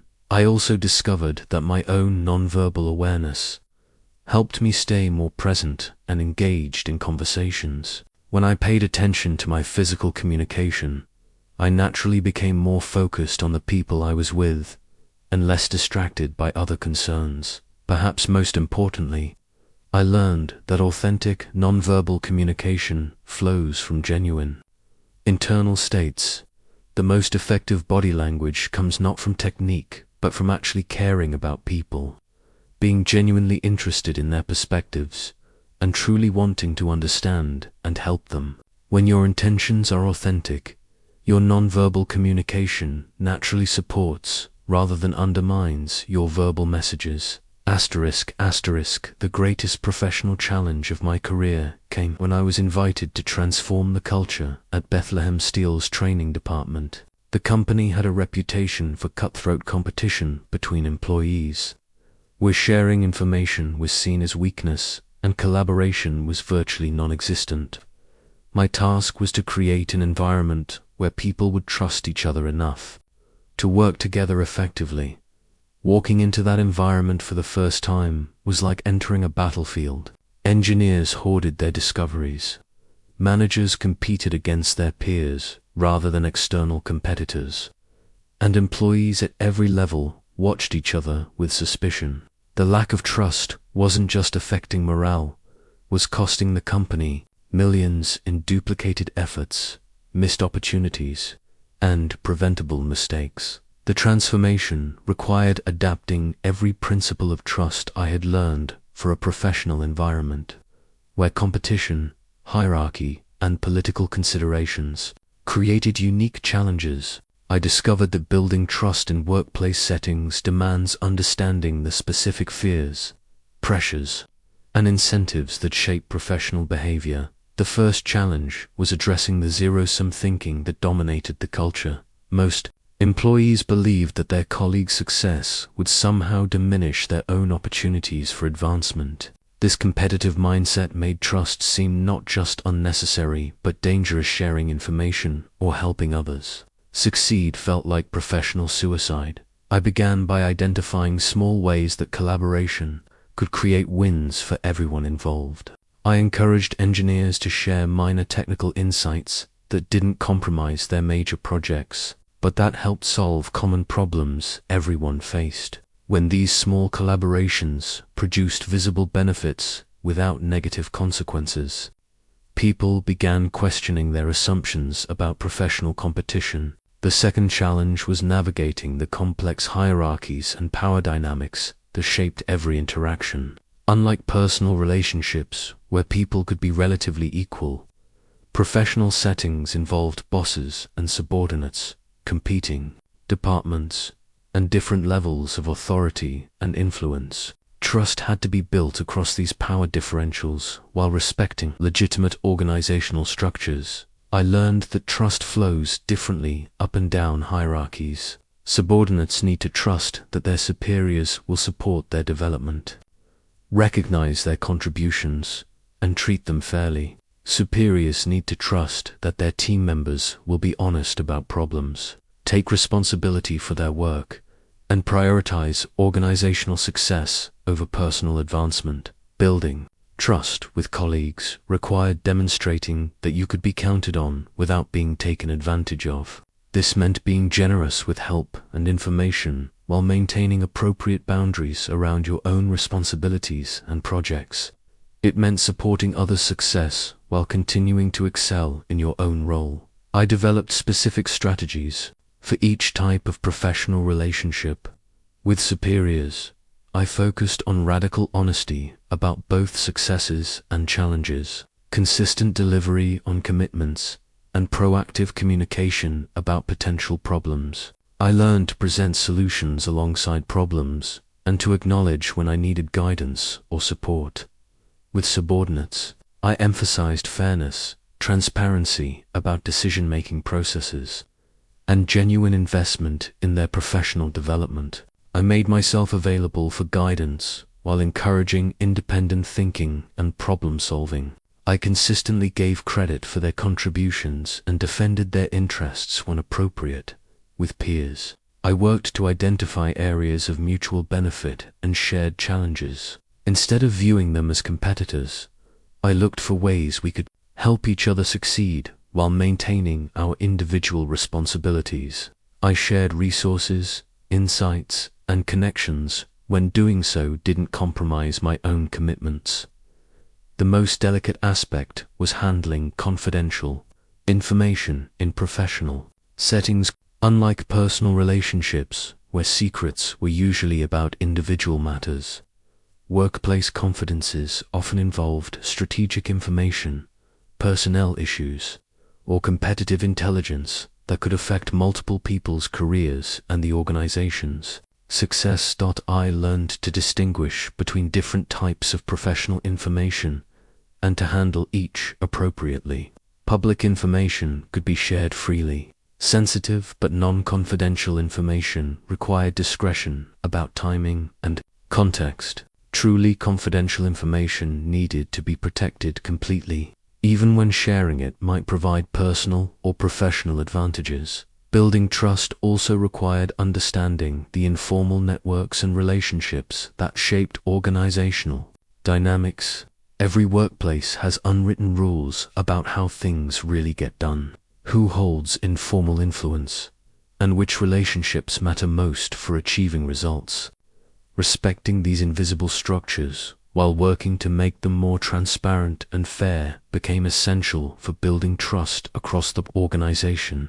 I discovered that professional trust often develops more slowly than personal trust because the stakes and complexities are higher. People need time to observe your behavior across different situations under various pressures, and with different types of information before they're willing to trust you with truly important matters. The breakthrough at Bethlehem Steel came when we implemented what I called trust systems, formal processes that made it safe and beneficial for people to collaborate. We created cross-departmental problem-solving teams, where success was measured by collective results rather than individual contributions. We established information-sharing protocols that gave people credit for their insights while making those insights available to benefit the entire organization. Most importantly, we aligned the incentive systems with collaborative behavior. Instead of promoting people solely based on individual achievements, we began recognizing those who helped others succeed and contributed to organizational learning. This shift in rewards changed the cost-benefit analysis of trust and cooperation. The results were remarkable. Within 18 months, the department's productivity increased by 40%, employee satisfaction improved dramatically, and the company began developing innovations that required cross-functional collaboration. The culture of suspicion was replaced by one of cautious but growing cooperation. This experience taught me that professional trust requires both individual relationship-building skills and systematic organizational support. People need to know that trustworthy behavior will be recognized and rewarded, not exploited or penalized. When organizations create environments where trust is both safe and beneficial, even competitive individuals begin to see cooperation as a path to success rather than a threat to their advancement. Though I lived in an era before computers and the internet, the principles of trust I discovered apply with even greater urgency to the digital age that followed. The challenge of building trust through written communication, which I faced with letters and telegrams, has become exponentially more complex in a world of email, social media, and instant messaging. The fundamental human needs for connection, understanding, and reliability remain unchanged, but the methods for meeting those needs have evolved dramatically. I observed early in my career that written communication strips away many of the trust-building tools that make face-to-face interaction so powerful. You can't see someone's facial expressions, hear their tone of voice, or read their body language through a letter.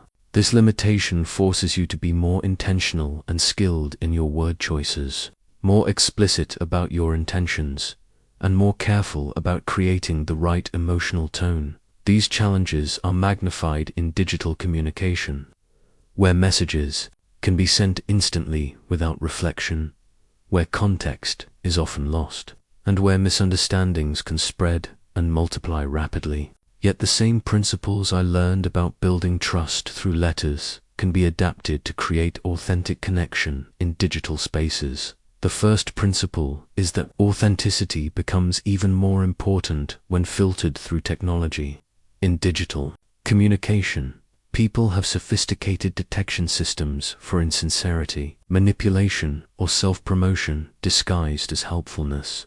The temptation to craft a perfect online persona can actually undermine trust because it feels calculated rather than genuine. I learned that vulnerable authenticity works in written communication just as it does in person, but it requires different techniques. In letters, I would share appropriate personal struggles or uncertainties, admit when I didn't know something, and acknowledge my own learning process. These same approaches build trust in digital communication, sharing genuine challenges you're facing, asking for help when you need it, and being honest about your limitations and growth areas. The principle of genuine interest in others becomes crucial in digital environments where it's easy to broadcast your own messages without truly listening to others.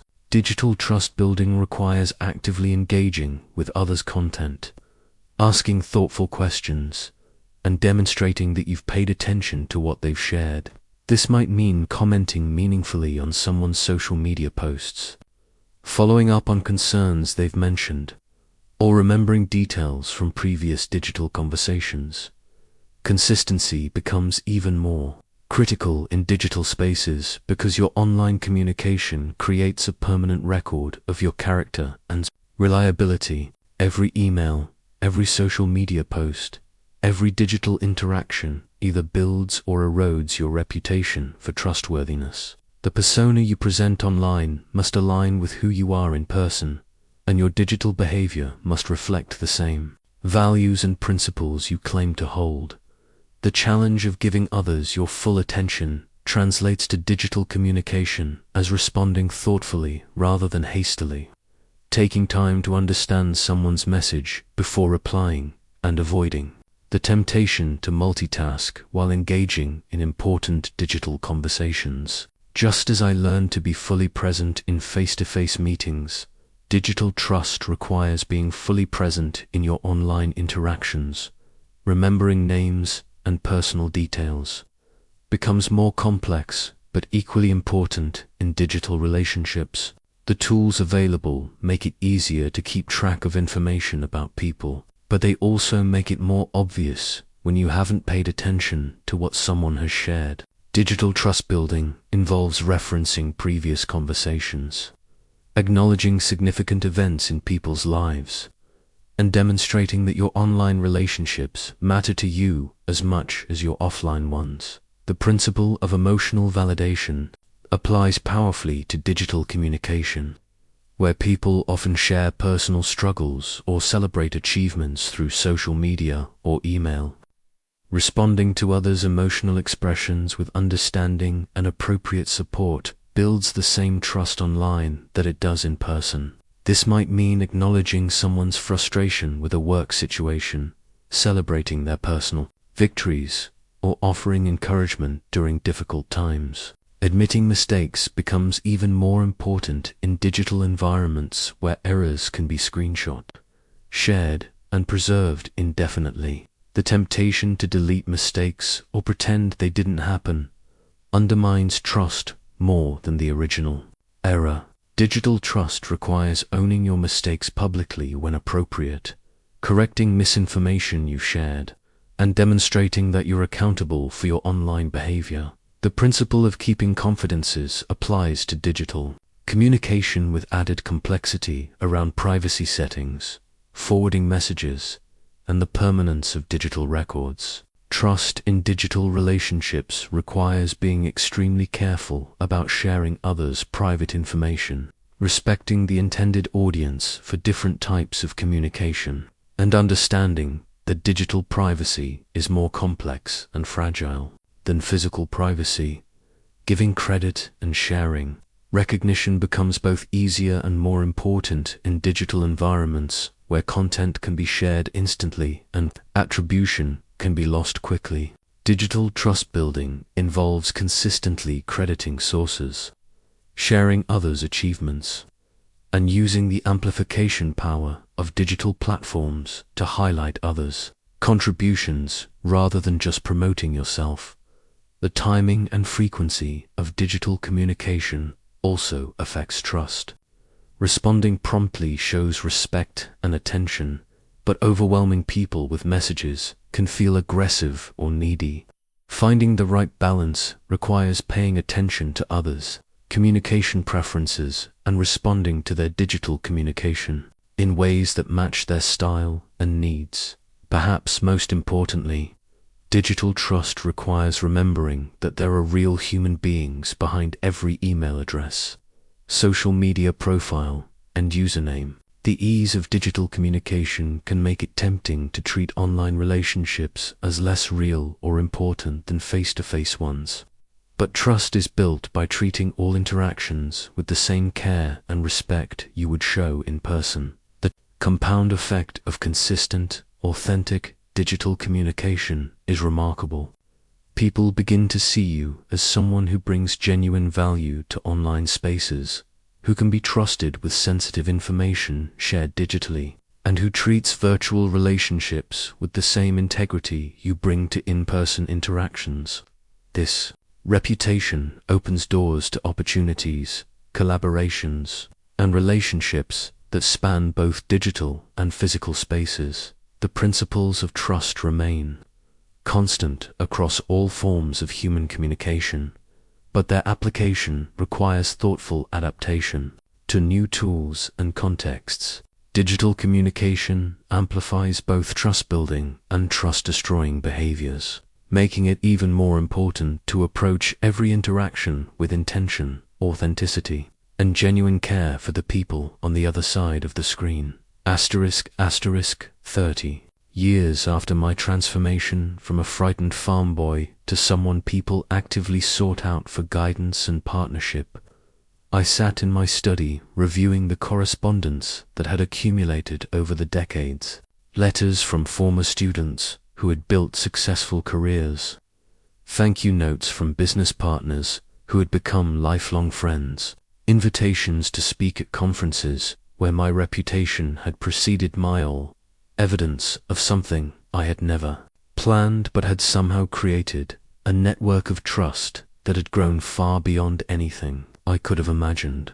The most remarkable discovery was that trust compounds like interest in a savings account. Each act of trustworthiness, each moment of authentic connection, each demonstration of reliability had built upon previous ones to create something much larger than the sum of its parts. People who had experienced my trustworthiness didn't just trust me more, they became advocates who vouched for my character with others, creating expanding circles of reputation and opportunity. I received a letter that perfectly illustrated this compound effect. A young engineer named Robert Patterson wrote to thank me for advice I had given him 15 years earlier about handling a difficult situation with his supervisor. Mr. Carnegie, he wrote, that conversation changed not just how I handled that specific problem, but how I approached every professional relationship afterward.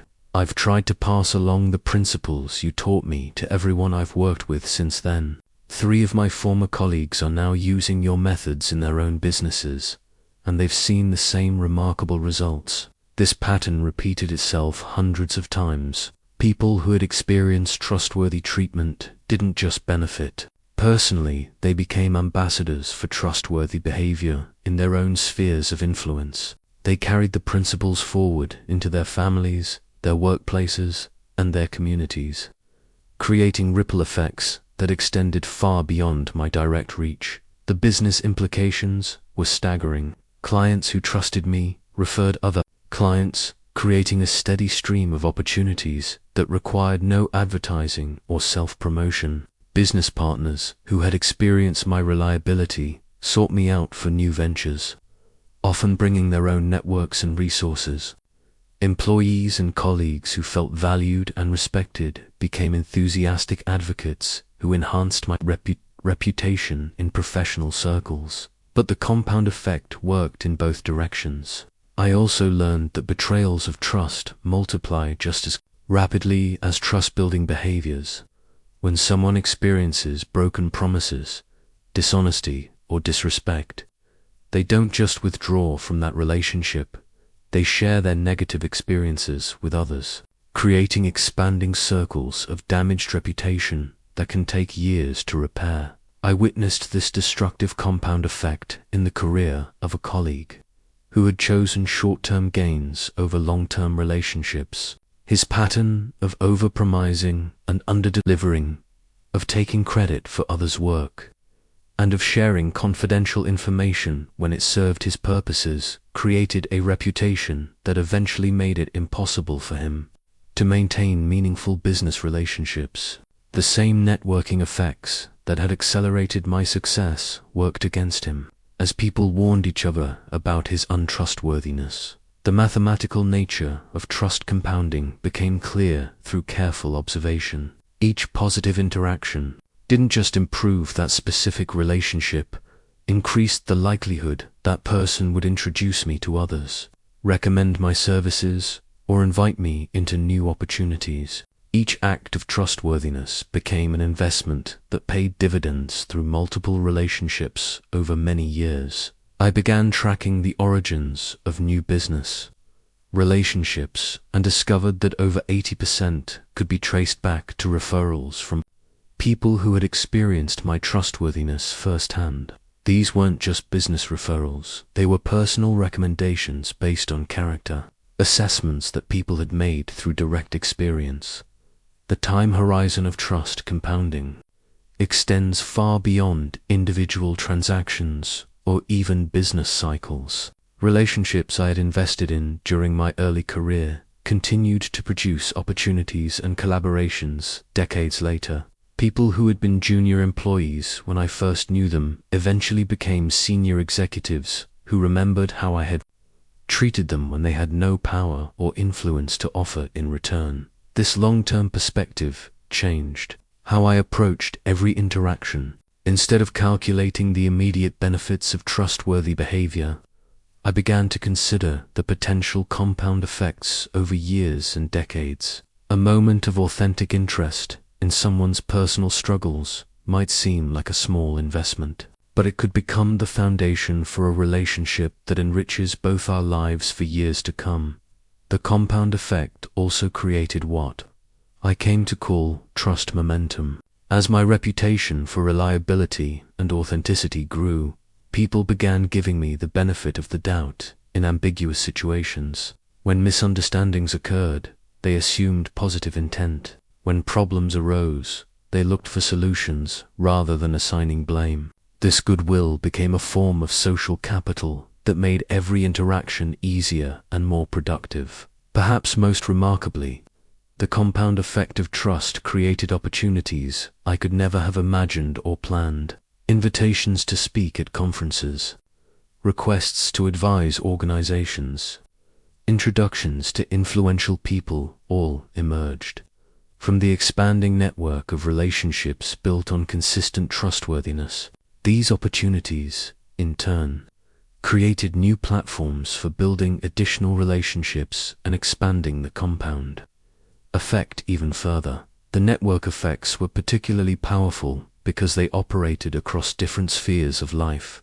Business relationships led to social connections, which created community involvement, which generated speaking opportunities, which opened new business relationships. Trust built in one context transferred to others because character is portable. People who trust you in business are more likely to trust you in social or community settings. I also observed that the compound effect accelerated over time. The first few years of trust building showed modest results, but as the network grew and my reputation became established, new opportunities began arriving at an accelerating pace.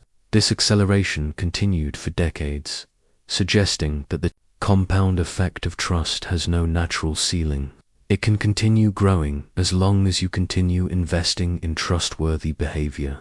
The most profound realization was that the compound effect of trust created a form of legacy that extended beyond my own lifetime. The people who had learned trustworthy principles through their relationships with me were teaching those same principles to others, creating chains of influence that would continue long after I was gone. Trust, properly invested, becomes immortal through its influence on human character and relationships. Asterisk, as I write these final words, I am reminded of the scared young man who once stood before a mirror in Missouri, practicing conversations he was too afraid to have. That boy could never have imagined the life that awaited him, not because of the external successes or recognition, but because of the deep, meaningful relationships that became possible when he learned to trust himself enough to be trustworthy.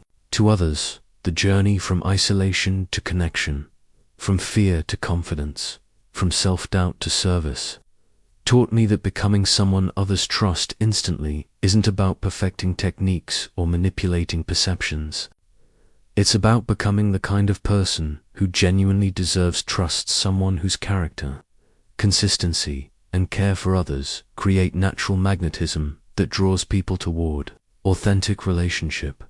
Every principle I've shared with you grew from moments of failure, insight, and gradual transformation. The power of genuine interest emerged from years of self-centered conversation that left me feeling empty and disconnected. The importance of remembering names and details became clear. Through the pain of making others feel forgotten and unimportant, The courage to have difficult conversations developed from watching relationships deteriorate in silence rather than be healed through honest communication. What I want you to understand is that trustworthiness isn't a destination you reach, but a daily practice you choose. Every interaction offers an opportunity to build or erode trust. Every conversation presents a choice between self-promotion and genuine service. Every moment of pressure tests whether your values are convenient preferences or fundamental commitments that guide your behavior regardless of circumstances. The beautiful truth I discovered is that becoming trustworthy transforms not just how others see you, but how you see yourself. When you consistently choose integrity over advantage, authenticity over image, and service over self-interest, you develop an unshakable sense of your own worth that no external validation can provide and no criticism can destroy. This inner transformation radiates outward in ways that continue to surprise and humble me. People sense something different about those who have learned to live with genuine integrity. They feel safer, more valued, and more understood in the presence of someone who has committed trustworthy character. This feeling creates connections that enrich every aspect of life's business, becomes more collaborative. Friendships become deeper. Family relationships become more honest and supportive. But perhaps the most important legacy of trustworthiness is the example it provides for others. When people experience what it feels like to be truly seen, heard, and valued, they often begin to treat others with the same respect and care. Your commitment to trustworthy behavior doesn't just improve your own relationships, it raises the standard for how people expect to be treated and how they treat others in return. I think of the countless students, clients, colleagues, and friends who have told me that our interactions changed how they approached their own relationships. They learned that vulnerability could be strength, that honesty could be profitable, that genuine interest in others could be more fulfilling than any self-centered pursuit. These insights, once embedded in their character, influenced every subsequent relationship they formed. This multiplying effect means that your personal trust legacy extends far beyond the people you meet directly. The individuals who experience your trustworthiness carry those principles into their families, workplaces, and communities. They teach their children about integrity, model authentic relationship for their colleagues, and create environments where others feel safe to be vulnerable and honest. Your trust legacy is written not in what you achieve for yourself, but in how you treat others when no one is watching, when you have nothing to gain, when being trustworthy is difficult or costly. It's built through small moments of choosing to listen when you'd rather speak, to give credit when you could claim it, to tell the truth when a lie would be easier, to keep promises when breaking them would be convenient. The practices I've shared, remembering names, validating emotions, admitting mistakes, keeping confidences, not techniques to master, but ways of being to embody. They work because they represent genuine care for others, authentic respect for human dignity, and committed service to something larger than personal success. As you begin or continue your own journey toward trustworthiness, remember that perfection isn't the goal. Growth is. You will make mistakes, disappoint people, and fall short of your own standards. What matters is how you handle these failures, with honesty, accountability, and renewed commitment to the principles that create lasting trust. The world needs people who can be trusted completely with secrets, with resources, with responsibilities, with hopes and dreams and fears. It needs individuals who create safety for others to be vulnerable, honest, and authentic. It needs leaders who inspire through character rather than charisma, who build rather than merely achieve. You have the opportunity to become such a person, not through grand gestures or dramatic transformations, but through daily choices to value others above yourself, to choose truth over convenience, to serve rather than be served. These choices, accumulated over time, create a reputation and a character that draws people toward you and makes them grateful to have known you. The scared farm boy who began this journey could never have imagined where it would lead, but he took the first step. He decided to trust others with his authentic self. That step led to another and another, until what had seemed impossible became inevitable. Your journey begins with the same choice. Will you risk being real with others? Will you choose their well-being alongside your own? Will you commit to becoming someone worthy of the trust you hope to receive? The world is waiting for your answer, and your life will be the reply.